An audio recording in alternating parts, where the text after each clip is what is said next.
अल्हम्दुलिल्लाहि रब्बिल आलमीन वस्सलातु वस्सलामु अला सय्यिदिल अंबिया वल मुरसलीन। अस्सलामु अलैकुम वरहमतुल्लाहि वबरकातुहू। जी नाज़रीन, आज हम आपकी खिदमत में एक और फ़ॉल्ट लेके हाज़िर हुए हैं। इसमें मसला ये है कि ये स्टेबलाइज़र जो है, ये जब इसे ऑन किया जाता है तो ये फ़ौरन ही आउटपुट वोल्टेज निकाल देता है। एक फ़ौरन निकाल देता है, दूसरा ये हाई वोल्टेज निकालता है, काफ़ी सारे हाई 250 260। तो इसको आज हम इंशाल्लाह सही करने का तरीका देखेंगे, ये कैसे सही होगा।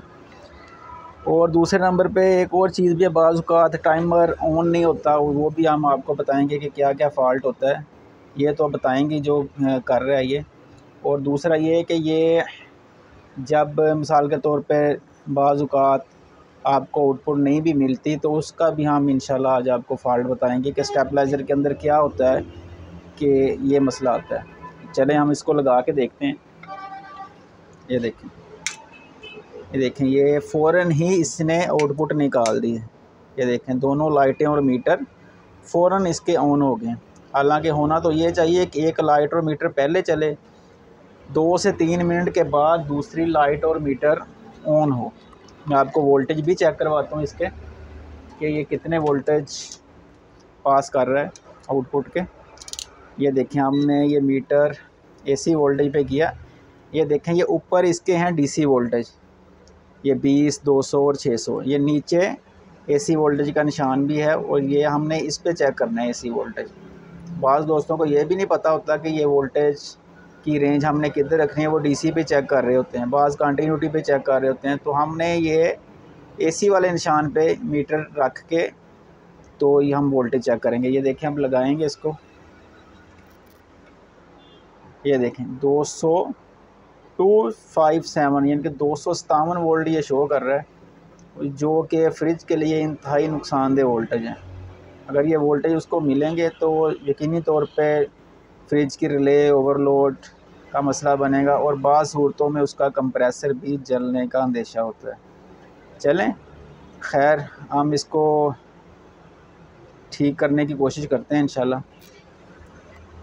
स्टेबलाइज़र बंद करेंगे, इसको इंशाल्लाह खोलेंगे। खोल के हम देखते हैं कि इसके कार्ड के अंदर क्या मसला है।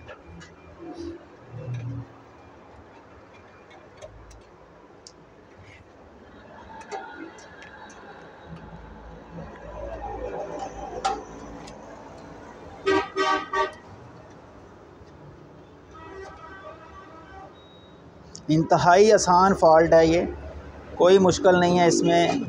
ये ऐसे ही इतना बड़ा हवा मैकेनिक लोग बना देते हैं कि ये जी आपका पता नहीं क्या हो गया, इसके 1000 रुपया दे दें, 1500 दे दें। ये इतना बड़ा फ़ॉल्ट नहीं है, मैं आपको बताता हूँ इंशाल्लाह। जस्ट ये 200-300 रुपये में, 400 रुपये में हद ये मसला हल हो जाता है।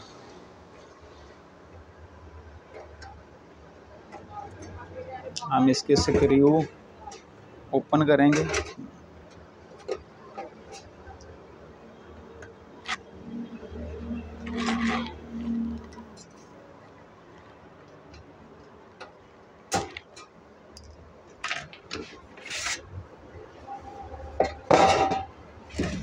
ये देखें, ये इसका कार्ड लगा हुआ है, इसके अंदर प्रॉब्लम है। कार्ड को खोलेंगे, खोल के देखते हैं कि ये क्या मसला है इसको।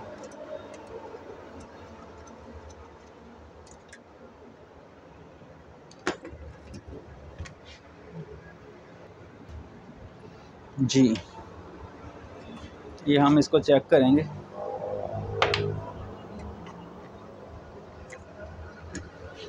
मीटर के साथ हम इसको कंटिन्यूटी पे करेंगे।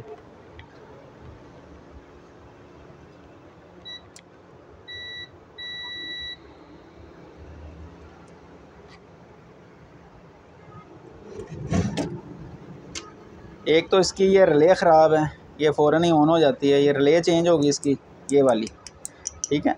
दूसरा इसकी ये जो वेरिएबल है ना, वेरिएबल ख़राब है। हम ये रिले और ये वेरिएबल चेंज करेंगे। ये वाली टाइमर की रिले चेंज होगी इसकी, और ये वेरिएबल चेंज होगी। इंशाल्लाह हमारा ये फ़ॉल्ट क्लियर हो जाएगा। ये वेरिएबल ठीक है, इसकी सही काम कर रही है। ये वेरिएबल और ये रिले चेंज होगी, ये इंशाल्लाह सही काम करेगा।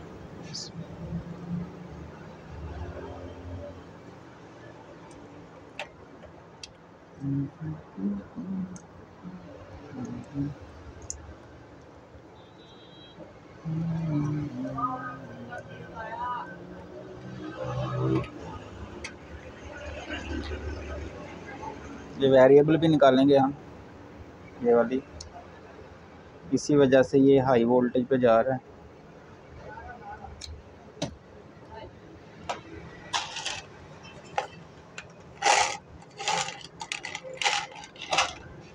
ये न्यू वेरिएबल 5 के की वेरिएबल है, ये इंस्टॉल करेंगे इसमें। ये देखें,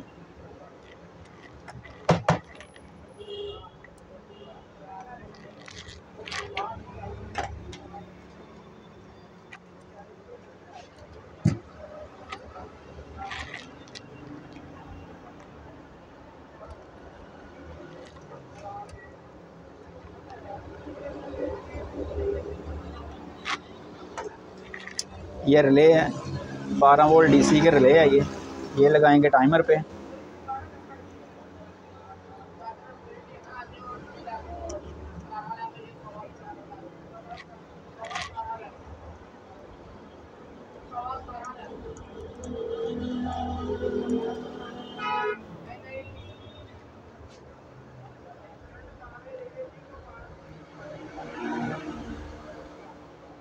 ये आउटपुट की वायर है जो सॉकेट से आ रही, इसका ये टांका लगाएंगे इधर आउटपुट पे।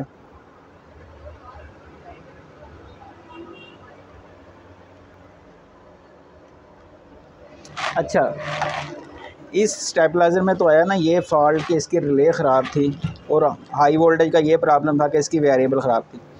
अब बाज़ औक़ात होता ये है कि ये जो टाइमर के ऊपर ये ट्रांजिस्टर लगे हुए हैं ना, ये भी ख़राब होना तो फिर भी टाइमर उसी वक्त ऑन हो जाता है। टाइमर से मुराद कि उसी वक्त ये बिजली यानी कि आउटपुट जो है ना वो दे देगा फ्रिज को।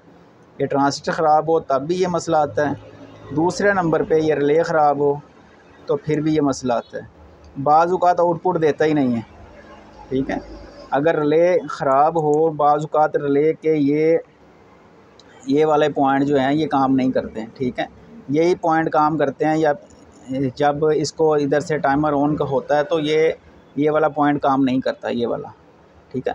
फिर भी ये आउटपुट नहीं देता, फिर भी ये रिले का ही फॉल्ट होता है। ये मीटर से चेक करनी पड़ती है, ठीक है। चेक करें कि अगर ये रिले ख़राब हो तो ये चेंज हो जाएगी। बाज़ सूरतों में ट्रांजिस्टर ख़राब हो तो फिर भी आउटपुट ये नहीं देता, ठीक है। बाज़ सूरतों में ट्रांजिस्टर शॉर्ट हुआ हो तो फिर ये फ़ौरन भी आउटपुट दे देता है। ये दोनों फॉल्ट, मिसाल के तौर पे डायरेक्ट आउटपुट देना और आउटपुट ना देना, ये इस हिस्से का फॉल्ट है, इस हिस्से का, ठीक है। उम्मीद करता हूँ कि आपको समझ आ गई होगी। और दूसरा हाई वोल्टेज वाला जो मामला है ये इधर से आता है, ये वेरिएबल से। बाज़ औक़ात ये कोई ट्रांजिस्टर ख़राब हो, वेरिएबल ठीक हो, बाज़ औक़ात ट्रांजिस्टर भी ख़राब हो जाता है, फिर भी डायरेक्ट रिले लग जाती है, उस वजह से भी ये हाई वोल्टेज देने शुरू कर देता है।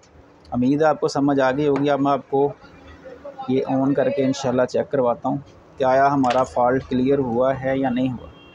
चलें देखते हैं इसमें। ये देखें, एक लाइट और मीटर चल पड़ा है। अब ये हम इसको इधर से टाइमर ऑन करवा के देखते हैं कि ये चला है या नहीं चला।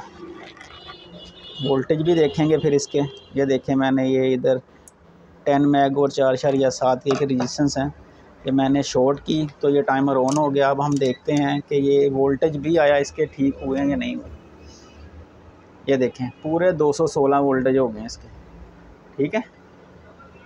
पहले वोल्टेज 257, 58 थे, 260 के करीब वोल्टेज थे जो फ्रिज के लिए इंतहाई नुकसानदेह। अब हमारा ये फॉल्ट क्लियर हो गया।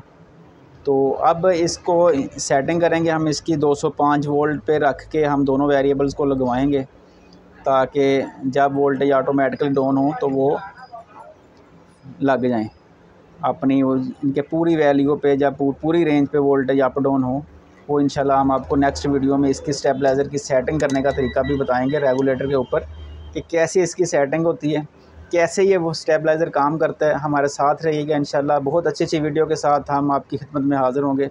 तब तक के लिए इजाज़त दीजिए। अस्सलामु अलैकुम वरहमतुल्लाहि वबरकातुहू।